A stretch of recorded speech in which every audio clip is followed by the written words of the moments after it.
It is recording. Brilliant. It's recording.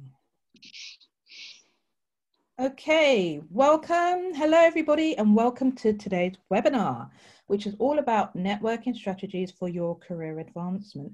My name is Jackie Lawrence. I am one of the career coaches at Udacity, and I'm joined today by my colleague Mira, who will be assisting me in the chat room. So she'll be there to pick up any queries you may have. And also she will assist me at the end of the session when we do our Q&A webinar or our Q&A part. So Mira, thank you so much for joining me today and for your support. So let's move on to our next slide. Okay, so it's just going to be a little bit about me. So who am I? Like I said, I am Jackie Lawrence. What do I do? Well, I am a career and business strategy coach. So from a career coaching perspective, I work with students, I work with individuals who are already established in a career, transition to something else. So if you're wanting to shift to a different career pathway, whatever field or category it may be, I support that. I also work with people who may be looking to climb up the corporate ladder, or with individuals who may simply want to explore what are their career opportunities. In addition to that, I do business strategy coaching.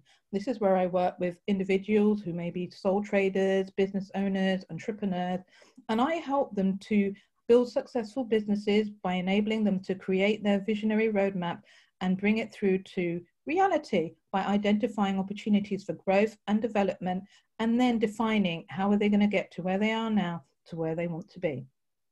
So when I'm not working, what do? Well, I enjoy traveling. Believe it or not, even in this sort of COVID-19 period that we're going through, I did manage to get away and travel.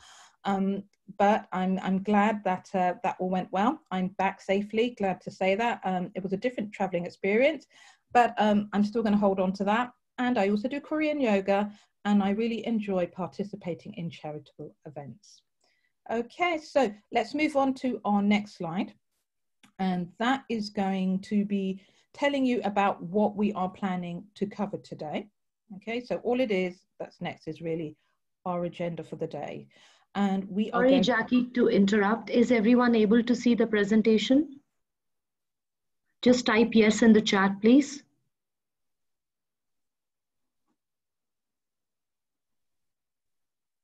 Yeah, I'm seeing. Okay, perfect. Thank you. Brilliant. Okay, great.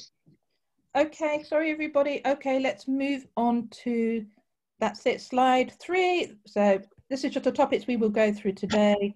We're going to kick off with importance of networking for your career development. So let's move on to our next slide. So I would like to start this session off really with a poll. And what I'd like to understand is, where are you in your career journey? So each of you here, where are you? Are you doing a career transition or going through a career transition or hoping to transition to a different career? Are you looking for a new role, or are you seeking internal promotion? So I'm about to launch the poll now. And hopefully you can all see that. Okay, so that poll is launched, and I'm going to give you a minute now to let me know, where are you in your career journey? Okay. Well, it's changing. Quite a lot of you are transitioning. It's great. Looking for a new role. Yeah. That's great. I'm going to give it a bit longer. 78% of you have voted, so we've got room for more of you to continue to put your votes in. Career transition, looking for a new role, or seeking internal promotion. Okay, we're at 83%. I'm going to give it a minute, see if we can get it up higher. Fantastic. Okay, we're in our last 10 seconds. And then I will end the poll. It's an interesting, actually, and I don't know whether it's because of COVID, but the outcome seemed interesting. Okay, looks like that's it. Oh, 1 or 2 more coming in. Okay, I'm going to end the poll. Okay, so in first place, the majority of you seem to be career transitioning. So that's 49% of you. Looking for a new role, 41% of you, and 10% of you are seeking internal promotion. And I don't know, maybe some of you, your views and perspective have changed as a result of COVID. Maybe pre-COVID, more of you might have decided to transition.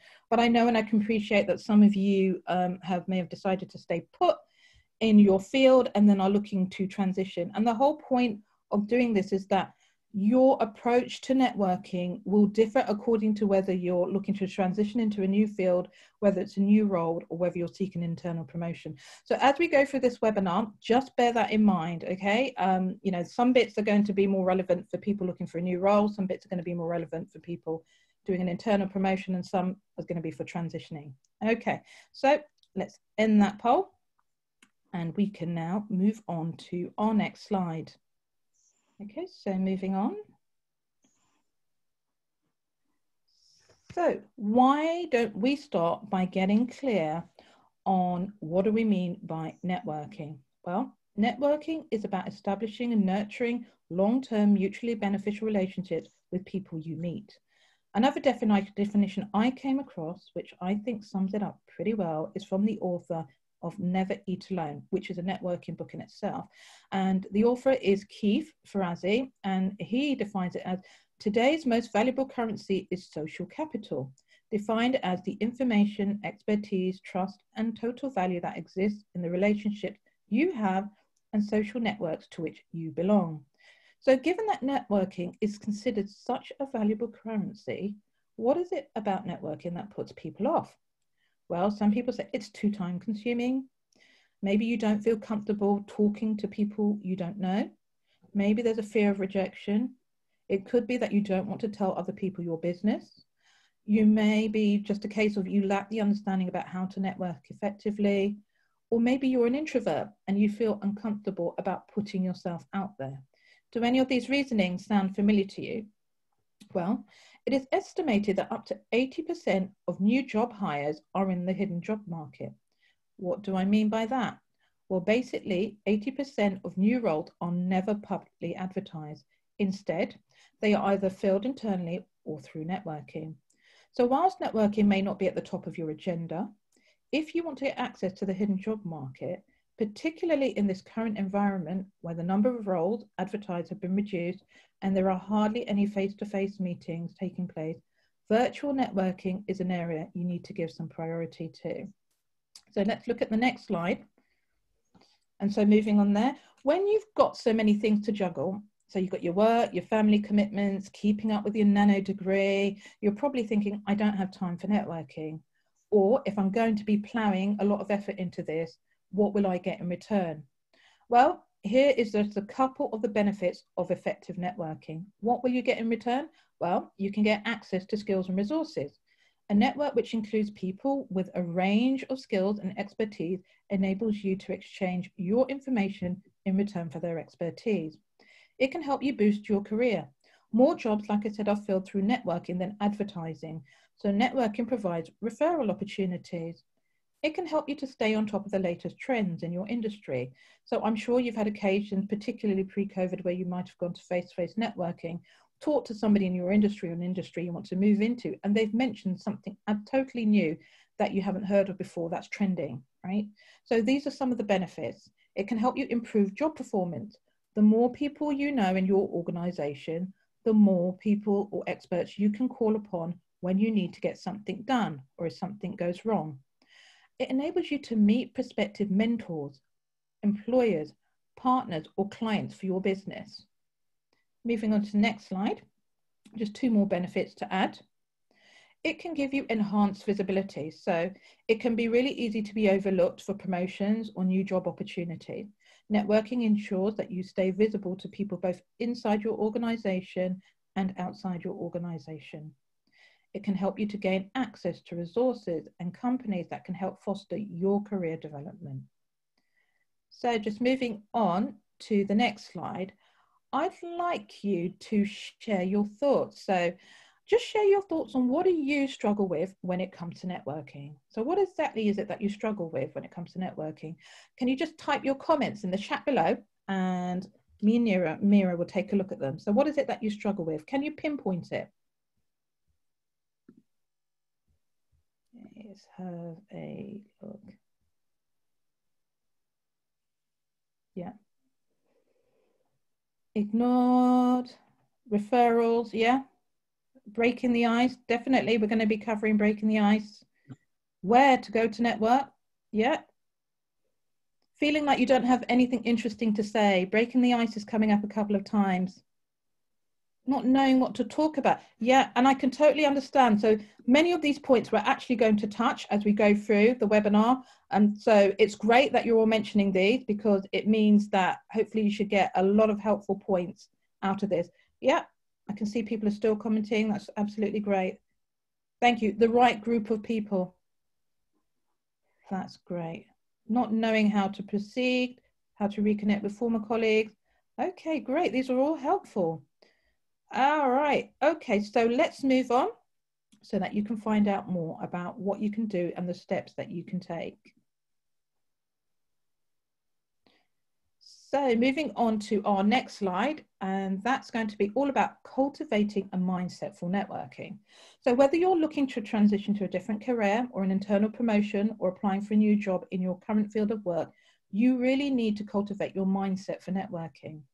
As you start networking, or for those of you who've already started networking and are looking to increase your network, keep these points in mind, right? It's the quality of your network that matters, not the quantity. Now, some of you may have thousands of people in your network, but do you really know who those people are? Do they serve a purpose? Can you help them? You don't know unless you go through your network. How many of those people would you be comfortable contacting and asking for a referral or sharing your career thoughts with?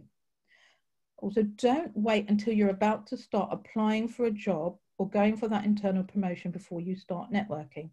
When is the right time to start networking? Now, okay? You should always be networking, as it takes time to develop relationships. When you're initiating relationship with people, do it with authenticity and generosity. So don't keep talking about your personal agenda, right? Do some research before you connect with someone. Do you share any common interests with them that you can point to when you reach out to them? Do they have some amazing achievements? Often when we acknowledge others' achievements, they warm to us quicker, right? You know how you feel when someone's speaking to you and they mention your background, or they mention, you know, that they see you've achieved this award or what you've accomplished. So our human nature gives us a desire to be valued and appreciated. Remember, building up a good network takes time. It's not a sprint. You must be willing to invest time and energy, and that's right, time and energy, into building up good relationships. You will find that you get out of it exactly what you put in. Whether you're communicating via email or phone, people can feel your energy. I'm sure you've all had instances where you've either been speaking to someone on the phone or you've been at a face-to-face meeting and they just don't seem engaged. You can tell and sense that they've been distracted by something, and it can be quite frustrating. Be strategic in who you network with. So think about who you really should be connecting with. Do you really need to be connecting? So let's say, for example, you are, for example, a machine learning engineer, and you may be looking to transition to product management. So then you need to think about, do you really need to be connecting with another 50 people with expertise in machine learning? Your efforts need to be directed in the direction you want your career to move.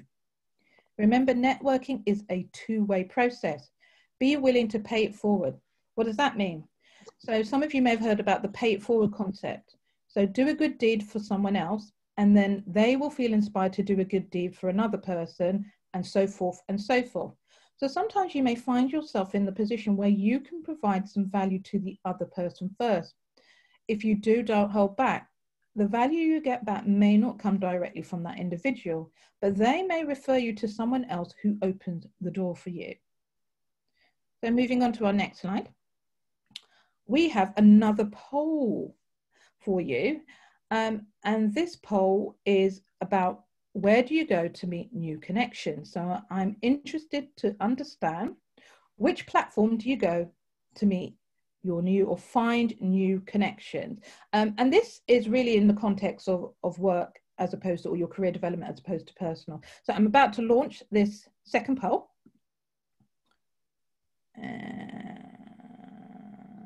This is poll number 2.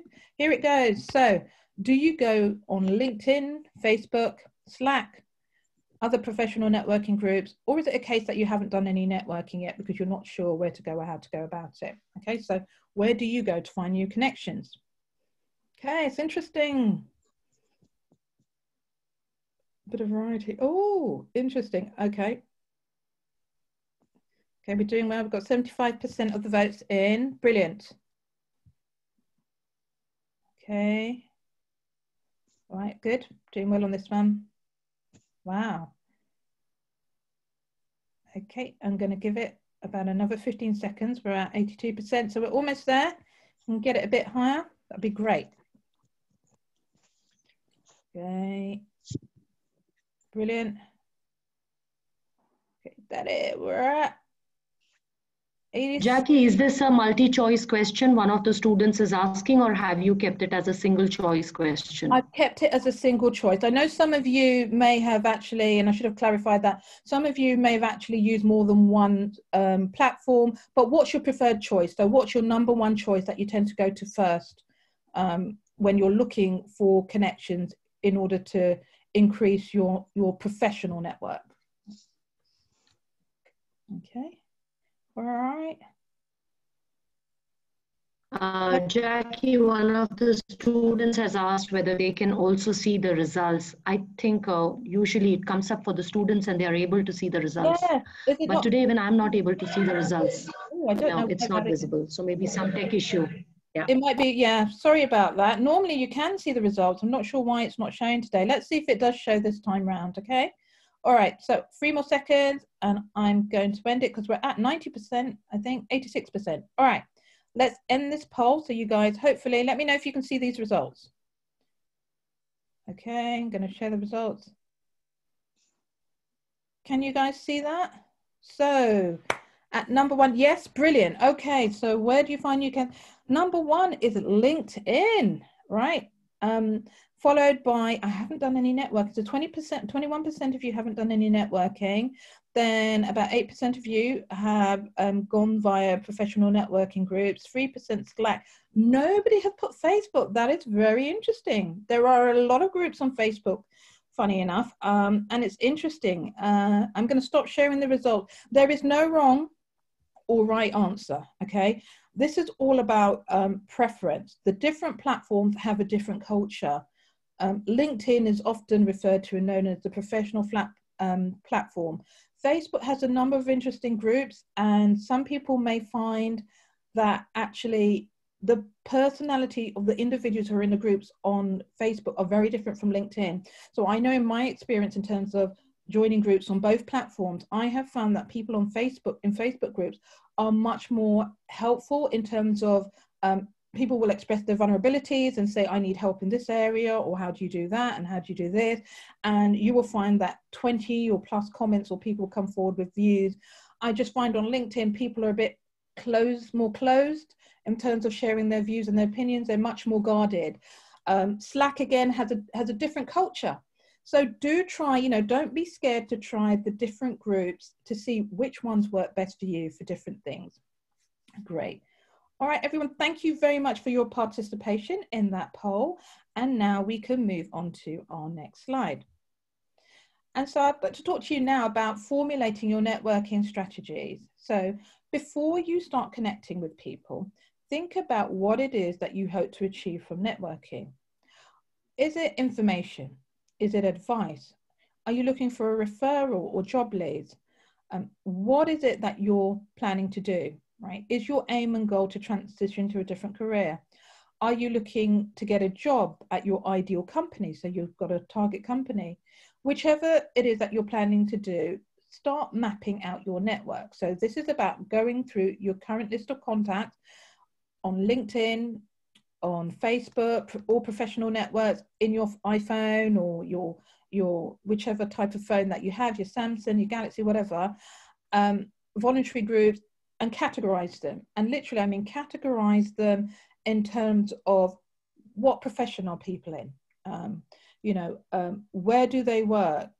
How experienced are they? You might try and categorize them in different ways.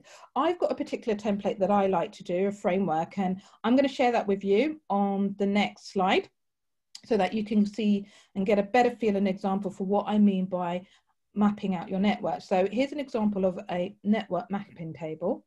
And you can see I've got 4 columns at the moment. And in it, the first one is name of connection. So what's the name of your connection? I've used Joe Bloggs as an example. What is their functional role? So Joe Bloggs here is a senior data scientist at Exco. Contact details. So if you wanted to contact Joe Bloggs, how are you going to contact him? Is it on LinkedIn? Is it on Slack? You might put a telephone number down. And then what is the purpose of connecting with them? Are you connecting with them to set up an informational interview? Are you looking for a mentor? What's your purpose? And then you could also add a 5th column, right? And the 5th column you could call outcomes or comments. So in this 5th column, this is where you set out any follow-up points. So for example, if you had an informational interview or a referral request, was the outcome of that informational interview? Do you need to follow up with Joe Bloggs in 3 weeks' time? Is it a case of you asked for a referral and the person said they can't help you, so maybe you're going to take them off your list? So really think about your network, and really you need to refresh it from time to time, right? It's not saying that you'll get rid of people who you feel can't do anything for you, but really kind of think about who's in your network, why they're in their network, and not just what they can do for you, but maybe how can you add value or how can you help them? So moving on to the next slide, we are going to look at something that came up earlier on when I asked people, what do they struggle with? Breaking the ice. So a common fear that people have when it comes to networking is, what do I say? And so it is, kind of like, what am I going to say? Okay, yeah, I want to go, I'm interested, where do I start? And so one of the best places to start is developing an elevator pitch, okay? And this really will help you break the ice. And for those of you who may not be familiar with elevator pitches, it's basically a short summary about yourself, which should communicate your skills and attributes in a competent way, right? So it's really a short summary. Why is it called an elevator pitch? Well, basically, you should be able to deliver it in about 30 seconds to 1 minute, which is deemed to be the time it should take you to get to the top of a building when you're in an elevator. So hence the name elevator pitch. What can you use this for? Well, you can use it for internal. So whether you're within your organization as well, or external networking, you can use it for job searches, and you can use it for interview. And when you're using it for an interview, the example is where you would use it is if they ask you, tell me about yourself. Well, really, your elevator pitch should deliver that succinctly, right? It's not about going through your whole resume, but succinctly summing up in a short, brief summary, your background, what you do, and where you're going. So let's have a look at a framework for putting an elevator pitch together. So let's move on to the next slide. So before we do that, apologies, let's go back a step. I'm just going to tell you a bit more about creating your elevator pitch. So when it comes to actually creating it, and you're thinking about, well, what do I say? How should I structure it? Start by thinking about the objectives of your pitch. So are you in the process of a career change? Again, are you seeking a promotion? So you're going to want to introduce yourself, summarize what you do and your experience, share your strengths and your unique selling points.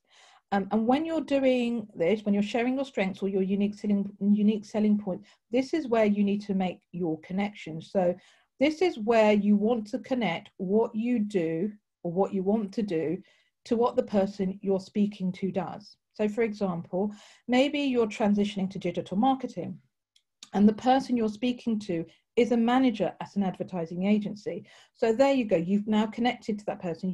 That's the person you're speaking to. You're doing digital marketing. You need to speak into their world, basically. Okay. Then you're going to want to share what you would like to do in the future and why. That's your real connection, connecting that stronghold. And then try and keep this structure in mind before an interview or a networking event.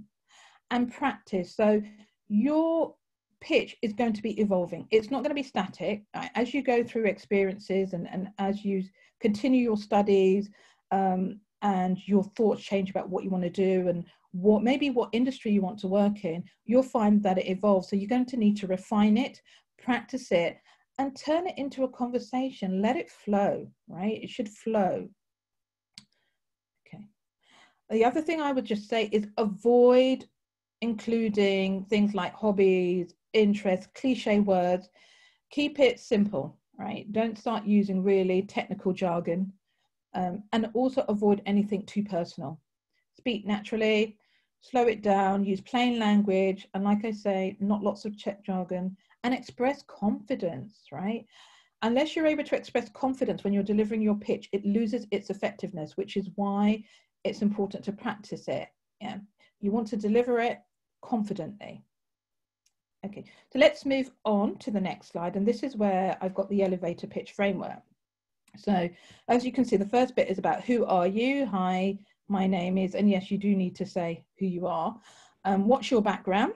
Okay, so I've got it in two ways. My name is so-and-so, I am, then you would fill in the position or title with X amount of years of experience in whatever the industry is. Or you might go for the second version, which is my background is in X industry and my work focus is on whatever your niche is. What do you enjoy doing? Creating, developing, building. Then you would move on to say, I continue to pursue something like a personal growth and development, and I'm currently exploring opportunities in X. And then you'd insert your desired role or position so that you can, how would you contribute? Okay, so it's who are you, what's your background, make the connection or present your unique selling point. The final thing, and it all depends on how well you connect with the person. But the final thing you may want to do, if you're feeling confident enough and you feel that the connection is there, is ask for what you want. Okay, so what do you mean by ask for what you want? Isn't that too upfront, some of you might say. But this depends, like I say, on the context of the person, on the context of where you are and the person who you're speaking to. But for example, if you're looking for a mentor and you would like to explore that possibility, then simply ask them, do you do mentoring? Or you might say, I'm looking for a data analyst role and wondered if you could tell me the best way and time to apply for an opportunity with your company. You know the saying, if you don't ask, you don't get, right? So I've just kind of put a brief summary or a brief example of how you might put one together. So I'm just using this as an example, but I don't have a business analytics background, but I'm going to use this anyway. So I say, hi, my name is Jackie. It's a pleasure to meet you. I have a background in business analytics with just over 8 years of experience creating data-driven solutions for various business problems in fintechs. I enjoy working with data, creating new concepts, and I'm continually looking to grow and develop my skill set. I'm currently exploring opportunities as a data analyst, as I have had great success in strategic evaluation of data analysis with our management team. So that's just kind of a brief example of how you might put one together in practice. Okay, so let's move on to our next slide, which is our third poll time. And I'm interested to know, if you have an elevator pitch, how do you feel about it? So I don't know how many of you have an elevator pitch. How do you feel about it? Do you think it's brilliant? Do you have one but hardly use it? Do you have one but feel actually it needs improving? Or is it a case that you just don't have an elevator pitch? So I'm going to launch this third poll now. Okay, let's find, where's it gone? Here goes. Okay, are you ready? Just launched it. So if you have an elevator pitch, how do you feel about it? It's brilliant. I have one but hardly use it, or I have one but it needs improving, or I don't have an elevator pitch. And that's absolutely fine if you don't. That's what you're here for. Okay. Okay. If you have an elevator pitch, how do you feel? Brilliant. I have one. Okay, numbers are coming in. Okay, we're at 81%. Let's see if we can get it a bit higher. Good. 82, going up a bit more. Be great to get a couple more votes in.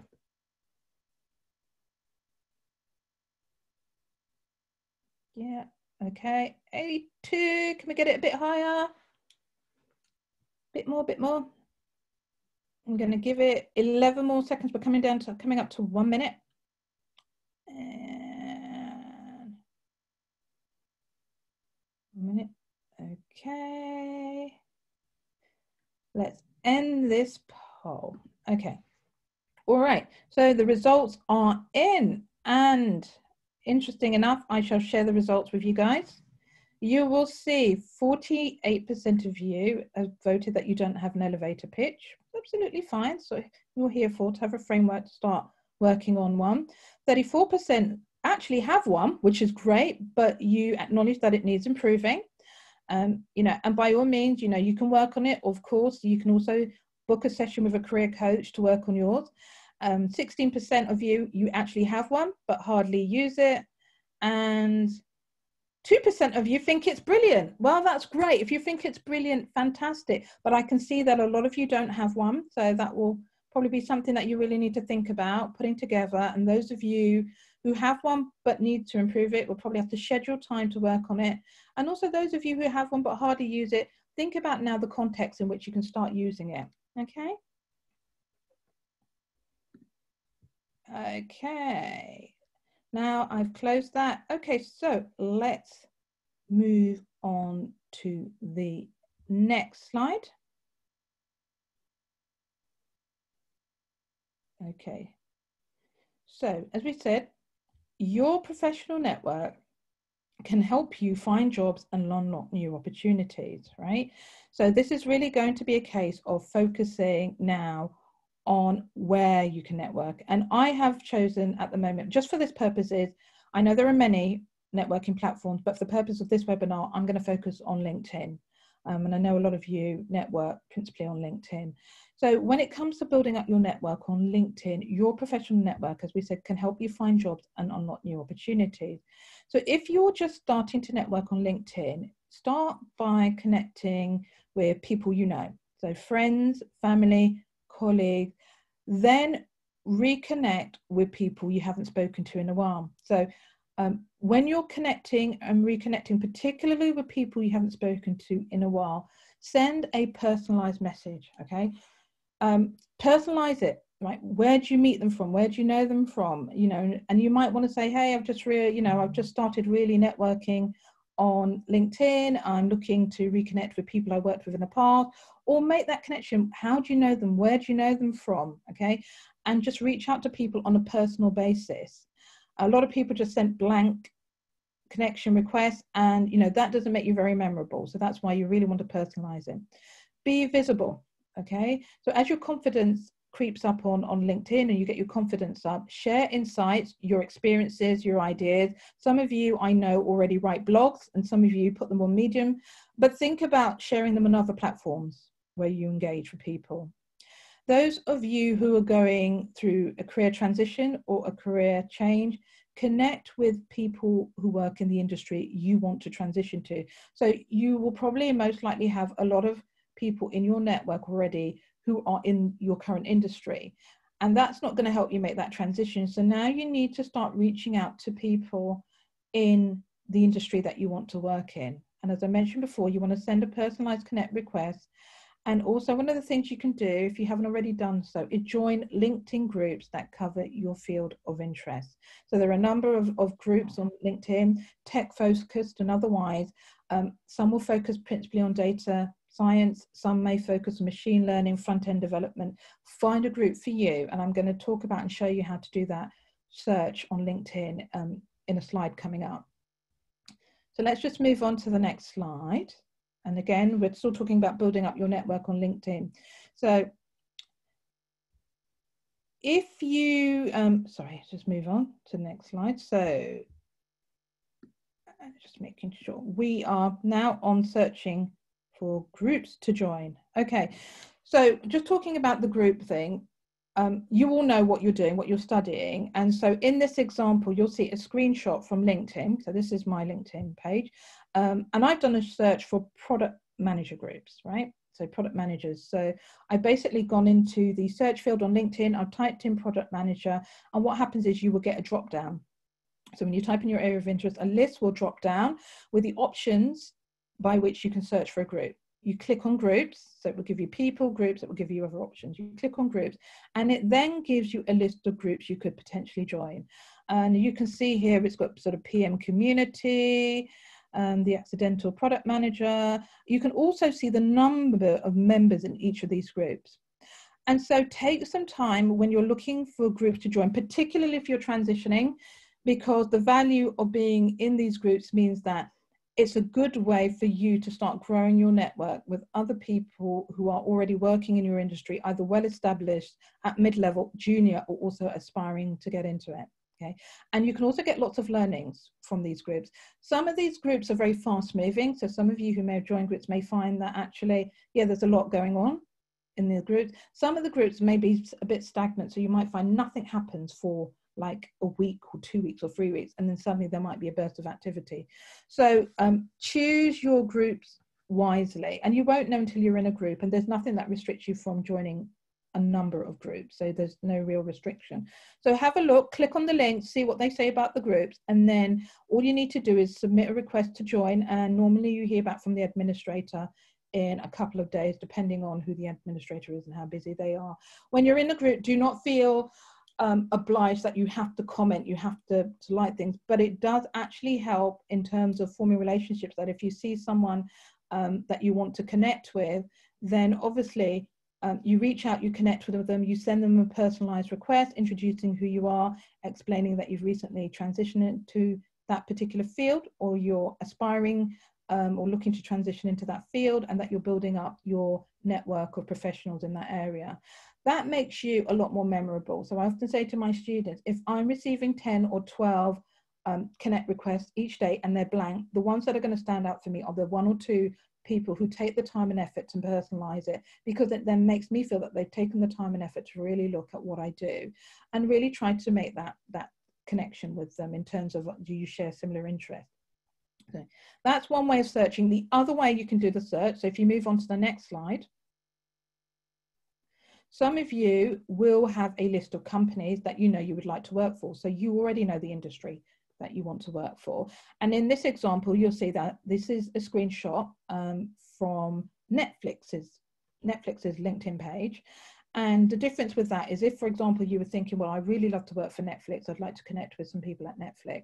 What you can do on this is, you will see on the left-hand side, you're going to have all these tabs, and one of them is people. And if you click in people, you can do search that way. So you might decide to look, say, data analyst at Netflix, or digital marketing, junior digital marketing person at Netflix. And if you click in the job, or if you just click on people, you should get a list of people who work at that organization, be able to see their job titles.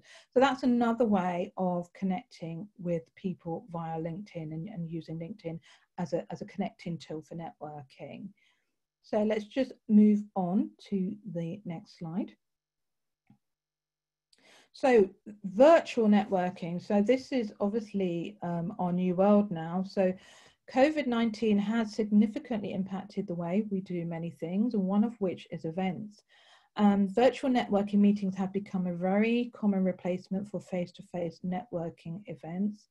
I myself, I've also attended some mega networking events that have gone on, and some of you may also have done so.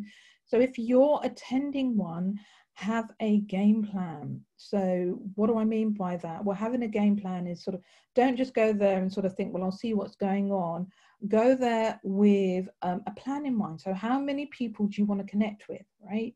What are you looking for in that network? So here I'll give an example. Maybe you might say, what I want to get out of this networking session is I will connect with 3 new people, right? When you're there, act as if you were attending a face-to-face event. So I know, virtually, generally, we only see people sort of top up, and we don't really see the bottom of each other, obviously, nature of virtual networking. But you never know when, for some reason, you may have to get up. You may have to get up and walk out the room for some reason. You may have to get up and do something. And obviously, you want to look presentable from head to toe, because whether it's face-to-face or virtual, first impressions still last and can make an impact. Turn up on time. So even if you feel that you're simply dialing in, turning up on time speaks volumes. Be prepared. Again, when somebody asks you, what do you do? This is where it's really ideal to have your pitch ready, right? You want to be able to feel comfortable and relaxed, and just be able to explain quite competently what it is that you do. Be authentic, be yourself. If you're not yourself, people will see many different sides of you, and you want to show consistency, whether you're at a face-to-face event, whether you're at a virtual event. Watch your body language. So even though you're online, people will watch to see, are you slumping? Are you fidgeting? Do you touch your face a lot? So that speaks volumes about your confidence and how you feel. And remember, you know, listen and also ask questions. And if you make connections via these virtual meetings, always follow up afterwards. So you may exchange emails online, but remember, within at least 48 hours to 72 hours, you want to be able to send them, for example, a LinkedIn connection, or you want to send a text and just say, thank you for, it'd be great to connect with you or have a conversation with you at a later date or a time. Really seal and start building on that relationship as soon and as quickly as possible. So we're going to move on to the next slide, which is our final poll for the session. Okay. And so this final poll is, I'm looking to understand, have you asked people within your network for any of the following? So have you ever asked people in your network for an informational interview? Have you asked them for career advice, or have you asked them for a referral? So I am just going to launch that poll. Oh, was that still up there? Apologies, everyone. I didn't realize it was still up there. So I am going to launch this. What's that on there?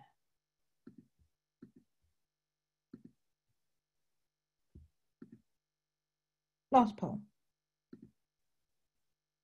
Have you asked people in your network for any of the following? Hopefully you can see that now. Good, yeah. Informational interview, career advice, referrals. So what have you asked people in your network for? What have you felt comfortable and confident about asking people in your network for? Okay. So bearing in mind your needs, what are your needs in terms of achieving your career goals? Okay, we have 58% in. Okay, keep those votes coming in, please. It's been great to get a good sample of how you've been using networking so far, what you've done. And it's interesting to understand what you feel's worked for you. Okay, 64%, 65 good. I'll give you guys a couple more seconds. Keep them coming in, 66%. It'd be great to get a bit higher. Results are quite interesting, actually, what people have felt comfortable doing, what people have actually asked people for, and I will share that with you all. Okay. I'm going to give you guys 10%, 65%. Yeah, let's get out a bit more. If we can at least get it to 70, that's great. There's a number of you who have not voted on the poll yet. Hi, Jackie. Hi. Sorry to interrupt. There's one of the students who made a good comment. He said that there should be a fourth option, which is none, because it's possible for some people that it could be none. I agree. So, yeah. I agree. Maybe some of you have done none. And yeah, that's a good point. Some of you may well have done none. And if you haven't done any, please, you know, feel free to put that in the chat, because it'd be interesting to know how many of you have done none. Yeah. Okay, can see some people actually putting none down. Okay. Interesting. A lot of you have done none. So you've got all this pool of resources sitting in your content bank, your professional content bank. Wow, a lot of you have done none. So yeah, that should have been a fourth option. I take that on board next time. So that's great. Yep. Okay, I'm going to end this poll now so that you guys can see the results are in.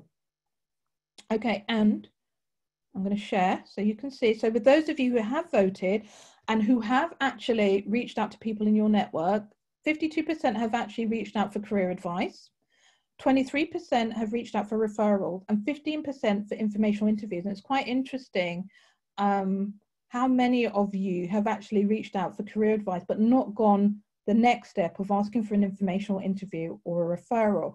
And we're actually going to look at informational interviews in the next few slides, which hopefully will give you guys a bit more confidence in how you go about actually asking and requesting one. Okay, so I'm going to stop sharing this now, and we are going to move on to our next slide. Okay, so moving on, should be on slide 22. Okay, so this is going back to continuing what I was just talking about, informational interviews. So once you've categorized people within your network and you've actually started reaching out and building up a relationship with certain individuals, you may then want to move on to a more formal approach, such as an informational interview, and a referral is another type of more formal approach. And so for those of you who are wondering, what is an informational interview? Well, this is an informal meeting with someone who works in a career or has experience or knowledge in an area of interest to you. You start it by making an initial request. So you can make an initial request for an informational interview by email. You can do it by phone, through LinkedIn, or some other form of contact in which you will ask for 20 to 30 minutes of another person's time. Okay. And then, you will also need to be clear and concise about what you're looking for out of that session. So you'll need to be clear about who you are, why you're contacting them, what your purpose is. And this goes back to my point about when I said, when you initially reach out to people, you want to personalize it. You want to personalize it so already you're becoming memorable to them. When they're posting things on LinkedIn, or they're sharing posts, or they're commenting on something, you also want to, from time to time, like their posts, because then you appear in their feeds from time to time. So you're not going to be a distant memory the whole time. You will pop up from time to time in their feeds, and that makes it easier for you to go out and to be able to make that connection and say, hey, you're in my network. You've been, I've seen you put some interesting posts out there, and then you can go on to kind of move it on towards leading up to asking for one of these informational interviews. So moving on to the next slide, it's about preparing for the session. Okay, so now we're on the next slide. So like I'm saying before, because you are initiating this contact, you need to be prepared to lead the session, right? You will be asking the questions to gain information about a particular industry or company. So make sure you have your questions prepared before you contact the individual. So you'll probably need to spend some time really thinking about what it is that you want to get out of that session. Do your research. So make sure you have done your research on the individuals and acknowledge their accomplishments. Be considerate. Remember that the individual's time is valuable. Let them know how much you appreciate them considering your request or taking time out to help you. Remember to state plainly, you are not asking them for a job. You are merely seeking information to help progress your career. So let's move on to the next slide. Right. And just to add to that, what I would say is that sometimes you may go out, you may ask for an information request, and they may say no because they're too busy, and that's absolutely fine. If you get that response, then just go back to them and say, well, hey, I appreciate, acknowledge, and understand you may be busy. Can I send you my questions in an email? Can I email my questions to you? And then you can get back to me with an answer in your own time. Okay. The main thing to do is try and keep that connection and that conversation open. Maybe they can't do it then, maybe they can agree to do it next month, or maybe they're happy for you to reach out to them at a later date. But just kind of keep it open, and just don't feel that because they've said no, that's an instant closed door. Okay. So on this slide, what I've done is I've listed a couple of examples of questions you could ask at an informational interview. Okay. And one of the things you're going to want to do is to try to keep your questions open-ended, okay? Because this will engage the person in conversation rather than making it yes or no questions. And so some of the things that you might be interested in, so this is just an example of what I presented. It may not be exactly what you would want to ask, but think about what information you can gain.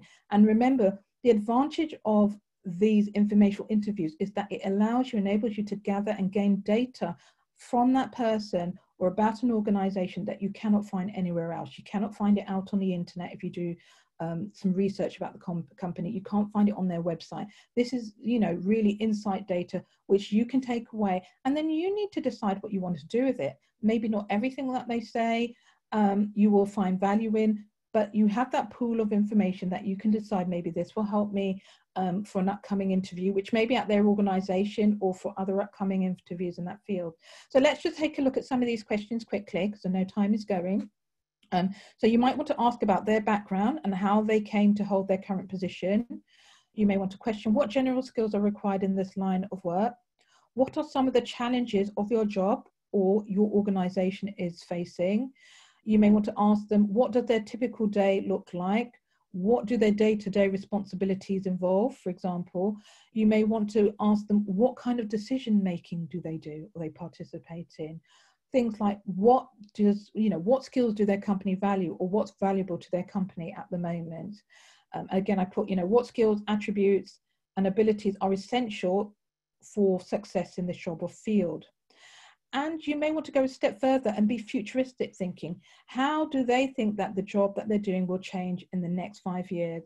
And that kind of helps you to also gauge maybe what skills or additional skills you might need going forward or as you go through your studies. So let's move on to the next slide. And I'm just going to take away points because I want you guys to have time for Q&A. And I appreciate that we're coming up near to 2 o'clock. So take away points quickly. Remember, networking benefits, what the benefits are. It can boost your career, enhance your visibility, and enable you to meet prospective mentors. Okay, so particularly those of you who are looking for mentors, and you don't have anyone in your immediate network or anyone you immediately know who can mentor you and help you kind of climb further up the ladder or move towards your chosen career, you really need to sort of start sussing out who might be a potential mentor in your network. Remember, it's not about the quantity of your connections, but the quality, okay? Also, don't ask for favors too soon. Make sure you get to know the person. It's the same way as if somebody goes out to you on day 1 and comes out to you on day 2 and asks for an informational interview, okay? Nobody likes to feel used. Have a game plan. So what are you hoping to achieve out of the meeting or whatever engagement you're having with the individual? Also be prepared. Have your pitch ready, okay? And this also includes, at your informational interview, being prepared also with other application materials. So if they ask you for your resume, for example, at an informational interview, you want to be able to present it straight after the virtual meeting. You don't want to be waiting, for a week while you get it ready. You don't want to keep them waiting for a week while you get it ready and send it over to them, because that is how a lot of the times people have had internal referrals. They have an informational interview, and as a result of that informational interview, that person may have asked them for their resume, or that person that you are having that informational interview, you may feel that you striked up such a good relationship with them. You may feel that actually the door's open for you to ask them if they would be willing to, hand your resume or your CV over to HR or someone internally within the organization. So really, when I say prepare for your informational interview, be prepared holistically. Also, be authentic. Trust is gained when you show a pattern of consistent behavior, right? And do ask for help. Okay, you can ask for help in terms of, you can have a one-to-one to tailor specifically for you what networking strategy you think will work best for you. Book a career coaching session with us. There's a number of us as coaches, and for those of you who have coaching sessions available, do feel free to use this to go through your pitch or practice your pitch. Okay? And then also do remember to follow up. So send a thank you note after an informational interview. Let them know that you appreciate them taking time out. So if this was in a pre-COVID world and you maybe weren't too far away from the person that you're networking with, so they're in your locality, I would suggest meeting face-to-face and offering to pay for their drink or coffee as a way of showing your appreciation. Obviously, in this environment, we can't do that because everything has to be done at a distance. But in any event, you really want to show your appreciation, and you still want to be able to say to them, listen, if there's anything you feel I can do for you, then, please do give me a shout, because like I said before, it needs to be two-way, okay? And follow up even after a networking event, right? So this is about within 48 to 72 hours, make sure you send that connect request on LinkedIn or that text or that message, however it is, whether it's on Facebook, whatever Slack, whatever channel you're going to be using, connect with them as soon as possible. And so, ladies and gentlemen, that brings us to the end of our webinar. I know we started a few minutes late, so maybe we can do a quick couple of minutes for any Q&A questions you may have. So thank you very much. So do you have any questions? Let's have a look in the chat. So Jackie, AJ had placed a question and I said Jackie will answer this. His question is, do you really need to have a couple of projects done and your resume updated before you start reaching out? You don't need to have them already done when you first start reaching out. But what I would say is when you start to move on to the stage where you are requesting informational interviews, and particularly where somebody said yes and they're willing to speak to you, I highly recommend it, because there's nothing worse than sort of having this, you know, engagement with someone, really feeling that you've hit it off well, and they may say to you, actually, you've just triggered my mind. We've got this opening in our organization. It's not really been published publicly, because like I said to you, only 20% of roles really that will you be aware of that are publicly advertised. And if they said to you, the role closes in 2 days, you really want to be ready to send that resume across to that individual so that they can refer it onward as quickly as possible. If you don't, it's not the end of the world, but it just means that you might find yourself under pressure, time pressure, to be able to cobble all your documents and your information together and get it in the required format, you know, and get it refined and just as you want it before the deadline or the timeline closes, or before it loses the momentum, right? Because if you leave it at a week, you know, the moment is not as hot as you do it straight after that session. Okay, let's see, any other questions for us? So AJ, I have responded to you. It requires a specific discussion one-on-one for your question. Jackie, there's one more question from Jash. He says, I would like to ask whether you have any tips for asking a referral being a fresher when you haven't built an extensive network yet. Okay, so when you're a fresher, it also depends on your do make use of your alumni network, right? Because sometimes, and I'm not sure if it, you know, if you have that where you are, but sometimes your alumni network also has connections with certain industries and certain individuals, and if they do, see if you can get whoever is kind of in charge of the alumni network to be able to make referrals. That's often the easiest way, or at least introduce you to people that you can engage with who may be able to make a referral for you. Remember, with referrals, the thing is, people still need to know stuff about you, okay? Because when somebody makes a referral about you, they need to have the confidence that you can do what you say you do. And so there still needs to be that element of trust. So you still need to make that connection. You still need to get to know that person. But what you should do is have a short bio. Even though you're fresher, have a short bio, still have your pitch, right?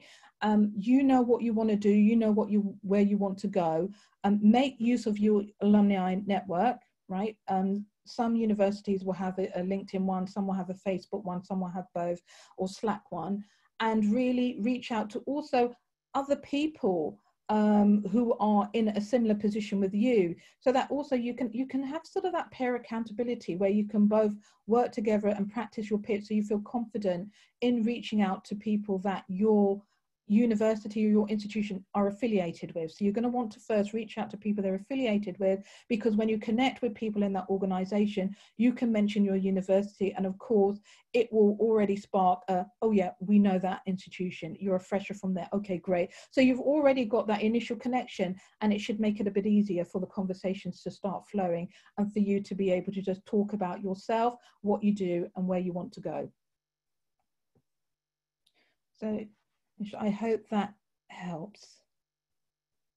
So Jackie, there's one more question, which says, is it unprofessional to ask if they can connect us to the company's HR business partner or a department head that you want to engage in case of potential opportunities in the future?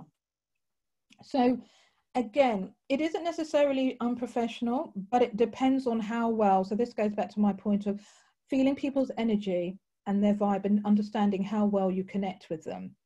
So if you've been warming up and you've sort of had a series of conversations or engagements with them over the, you know, whether it's you've spoken to them on the phone from time to time, maybe a quick call, or whether you've just been engaging with them on LinkedIn or Facebook, you may feel, actually, me and this person have got a good enough relationship where I feel I can reach out to them Alternatively, the way to phrase it is, you know, I would really like to look for opportunities in your organization.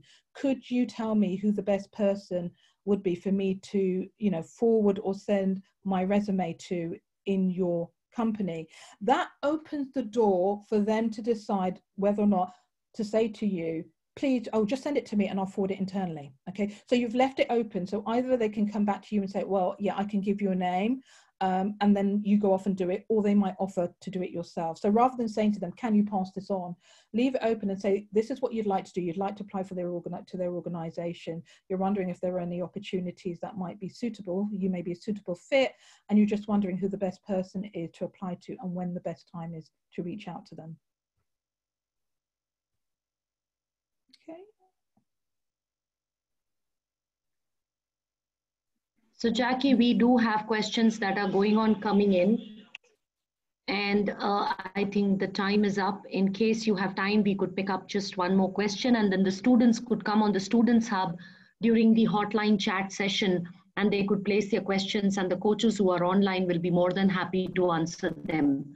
Would you like to pick up one more question? Yes, let's do that. We did start a few minutes late, so let's pick up one more question.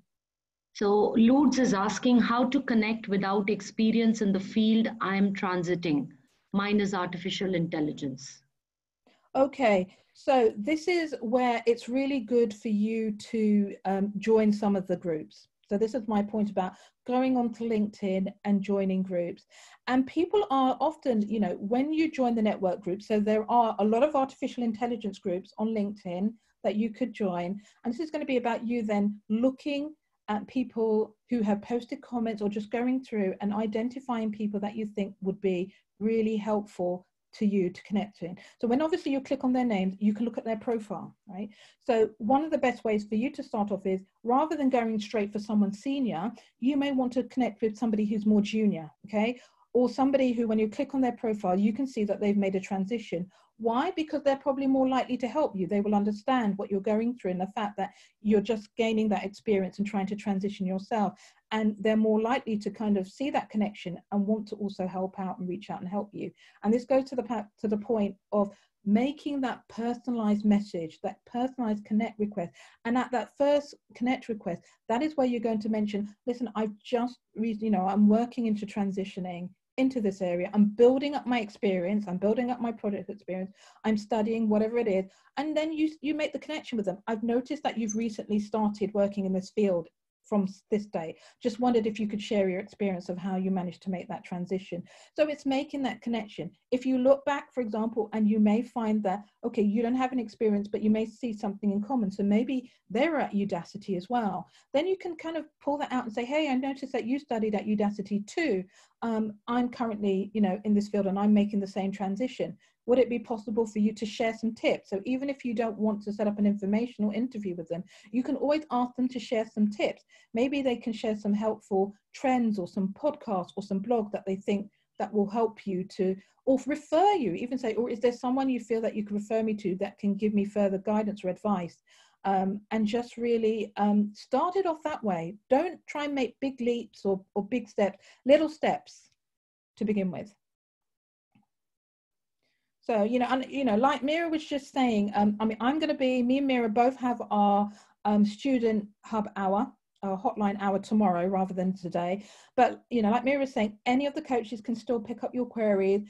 If you want to pop into the student hub tomorrow, where me and Mira at different times will be online, we can probably pick up queries as well. And of course, you know, if you want to avail yourself of the one-to-one sessions, that's even better, because then we can really give you more one-on-one tailored advice on what you can do and steps you can take and how you can use this information to your advantage. Okay, guys. I hope you guys have found that helpful. We're going to have to obviously come to an end now because we've gone a bit over time, but I really appreciate all of you being here. Thank you for taking the time to come and really just be on this session and for engaging in the polls. It's great. Thank you all so much. Wherever you are in the world, whether it's nighttime, morning, day, enjoy the rest of your day. All right. And take care and stay safe. Bye all.